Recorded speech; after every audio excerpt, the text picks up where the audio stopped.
네, 국민건강보험공단의 김용희 기사님께 묻겠습니다. 네, 사랑제일교회 구상권 청구 관련해서 여쭙겠습니다. 코로나19 2차 전국 확산의 빌미를 제공한 사랑제일교회 구상권 청구하셨죠? 네, 그렇습니다. 네, 2차 전국 확산의 책임이 사랑제일교회 정광훈 목사한테 있다, 뭐 이렇게 판단한 거죠? 네, 그렇습니다. 네, 근데 살펴봤더니 구상 청구 금액이 5억 6천만 원밖에 안 돼요. 예, 예.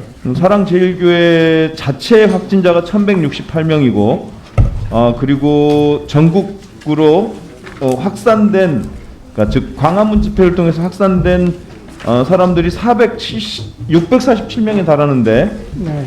5억 6천이면 너무 작은 거 아닌가 싶은데요. 어떤가요? 예, 이거는 지금 확인된 부분만을 지금 이제 구상권 청구를 한 것이고요. 네. 앞으로 새로 확정이 되는 액수가 있으면 네. 전부 다 청구할 예정이고, 네. 또 사랑제일교회뿐만 아니라 신천지 교단 등 앞으로 확인이 되는 내용에 대해서는 네네. 모두 청구할 예정입니다. 네.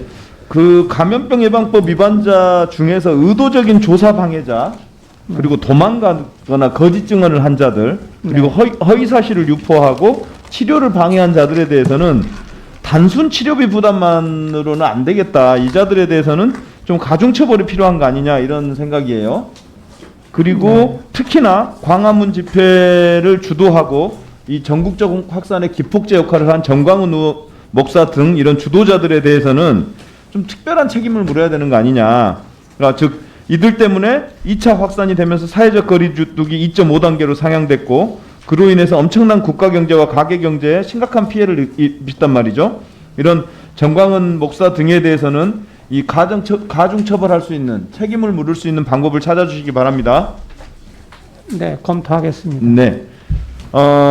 이제 그 공공의료기관 확충에 대해서 여쭙겠습니다. 지난 6월에 국립중앙의료원에서 여론조사를 했습니다. 의료 서비스를 공적 자원으로 인식하느냐는 질문이었는데요. 코로나 전에는 22.2%밖에 안 됐답니다. 즉 나머지 한 78%는 그거는 공공의 영역이 아니라 사적 영역으로 봤던 거죠.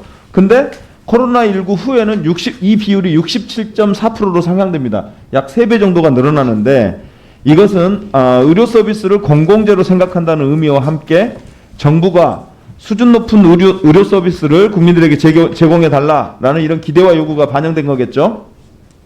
어떤가요? 그렇겠습니다. 네. 네, 네. 그리고 지난 9월에 국민권익위에서도 설문조사를 했습니다. 의대 정원 확대 및 공공의대 설립에 대해서 찬성이냐 반대냐는 질문에 찬성이 56.5%가 나왔고요. 네. 우리나라 보건의료 체계의 가장 큰 문제점이 뭐냐라는 질문에 지역 간 의료 불균형이 이다라고 답한 사람이 44.1%에 달했습니다. 이제는 이제 공공의료 서비스 강화와 지역 간 의료 불균형 해소, 그리고 이를 위한 의대 정원 확대와 공공의대 설립, 이런 것들이 굉장히 국민적 기대와 공감대가 높아져 가고 있다고 보는데 어떠십니까? 네, 저도 그렇게 생각하고 있습니다. 네. 그런데 이제 우리 공공의료 현실을 보면 참담하죠. 공공의료 기관은 221개에 불과하고 전체 의료기관 전체 4,300개의 5.5%에 불과하죠. 네. 그리고 공공병상 수는 6만 1,000개 정도로 전체의 9.6%에 불과하단 말이죠. 네, 그렇습니다. 이것은 OECD 평균의 공공의료 기관 비율 65.5, 그다음에 병상 규모 비율로 보면 89.7에 달하는 OECD 평균의 정말 한 10분의 1, 8분의 1, 이런 정도에 불과한 것이어서 좀 시급한 진단과 처방이 필요한 것 같습니다. 제가 이 공공의료 기관을 그래서 이제 확충해 나가야 되는데, 제가 주목한 것은 이런 어떤 주민 만족도라든가 필수 의료 과목에 대한 신설이라든가 응급의료 시스템 강화, 이런 측면에서 질 좋은 공공의료 기관이 의료 격차가 큰 지역에 설립돼야 되는데, 그런 측면에서 제가 주목한 건 건강보험공단에서 운영하는 일산병원이었어요. 한번 PPT 하나 띄워주시죠. 여기 보시면 건당 진료비를 비교하면 종합병원이 22만 원인데 비해서 일산병원은 16만 5천 원에 불과합니다. 약 종합병원에 비해서 일산병원이 5만 4천 원 정도가 쌉니다. 그리고 환자 1인당 진료비를 살펴봤더니 종합병원은 112만 2천 원인데 비해서 일산병원은 82만 2천 원, 즉 25만 원 정도가 싸고요. 그리고 비급여 진료비를 살폈더니 종합병원은 16.2%가 비급여 진료비로 나가는 반면 일산병원은 12.1%로 4.1%가 낮았어요. 즉 이거를 좀 저희가 아예 좀 거칠더라도 금액으로 한번 환산해 봤어요. 저희 방에서 한 건데요. 건당 진료비를 이 54,000원이 싸잖아요. 종합병원에 비해서 일산병원이. 그래서 거기에 곱하기 종합병원 이용 환자가 1년에 한 2,400만 명 정도 되더라고요. 이걸 그냥 단순히 곱해봤더니 1조 한 4천억 정도가 전략이 돼요. 그리고 거기에 환자 1인당 진료비라든가 비급여 진료비 이 절감 금액을 합하니까 토탈 한 1조 한 8천억 정도가 나오더란 말이죠. 이건 고스란히 건보재정을 아낄 수 있는 비용이잖아요. 어떤가요? 그렇게 볼 수 있겠습니다. 네, 좀 단순하게 좀 이렇게 계산식 자체는 좀 더 복잡하고 현실을 더 찾아봐야겠지만 아주 단순하게 하면 1조 8천억 정도를 이 표준 진료비를 그러니까 일산병원에서 적용하고 있는 이 기준을 적용하면 약 1조 8천억 정도를 전략할 수 있다 이렇게 보여져요. 네, 알겠습니다. 그렇죠. 그래서 이런 일산병원 같은 이 건보 조정을 전략할 수 있고 이거는 또 과잉 진료라든가 과소 진료를 막는 효과가 있는 거예요. 네. 그렇죠. 네, 그래서 이런 표준 진료를 통한 원가 계산을 가능하게 하고 또 비급여 진료를 포함한 과잉 진료 분석이 가능해서 건보 조정을 안정화시키면서도 그래서 재정을 안정화를 꾀할 수 있다 이런 생각이거든요. 뒤에 넘겨보면 한 장 더 PPT를 보면 일산병원 재정 현황을 보면 이렇게 하면 좀 적자를 볼 줄 알았더니 오히려 이득을 보고 있어요. 18년에는 약 20억, 19년에는 27억 흑자를 봤더라고요. 그러면 이렇게 좋은 표준 가격을 가지고 질 좋은 의료를 제공함에도 불구하고 흑자를 낼 수 있다는 거 아닙니까? 이런 것들은 그리고 이제 만족도도 굉장히 높아요. 이런 것들을 왜 전국적으로 확산시키지 않느냐 이런 문제의식을 갖고 있습니다. 그래서 이런 일산병원의 환자들의 만족도, 표준 진료 모델 제시, 건보 재정 전략 등 이런 것들을 고려할 때 일산병원 모델을 좀 더 전국적으로 늘려가야 되는 거 아니냐 이런 생각인데 어떠십니까? 네, 그렇게 지적을 해주시니 감사드립니다.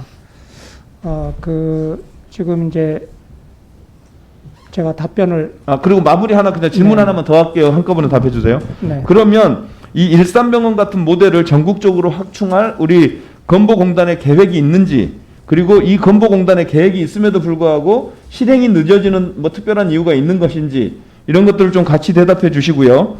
그리고 이 건보가 이걸 실행하기 위해서 우리가 법적으로 제가 필요한 부분이 있으면 하려고 하거든요. 제도적인 거든 법적이든 저희 의원실을 준비하려고 하는데 거기에 대해서 좀 제안해 주실 거 있으면 제안해 주시면 저희 의원실에서 적극 반영하겠습니다. 대답해 주세요. 네. 우선 지금 말씀하신 대로 표준 진료를 할 수 있는 이 공공병원이 그 전국에 그 고루 분포를 해서 의료 자원이 전국적으로 고루 분포되고 또 의사도 분포가 될 수 있도록 그렇게 하는 것이 지금 현재 의료 체계를 개선하는데 여러 가지 핵심적인 그 부분이라고 그렇게 생각을 합니다.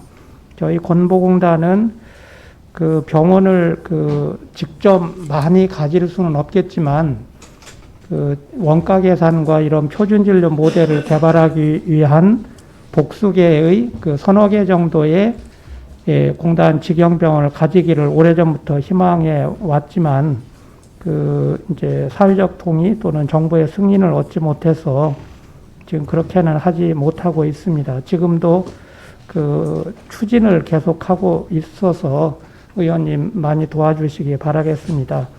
그리고 이제 이렇게 건보 직영병원을 전국적으로 많이 세울 수는 없고 이 지방의료원을 그 확충해서 지방의료원이 지금 건보 일산병원 모델과 같이 그런 표준 진료를 할 수 있는 병원으로 전국적으로 저는 앞으로 그 시도당 한두 개 정도씩은 신설하고 그리고 또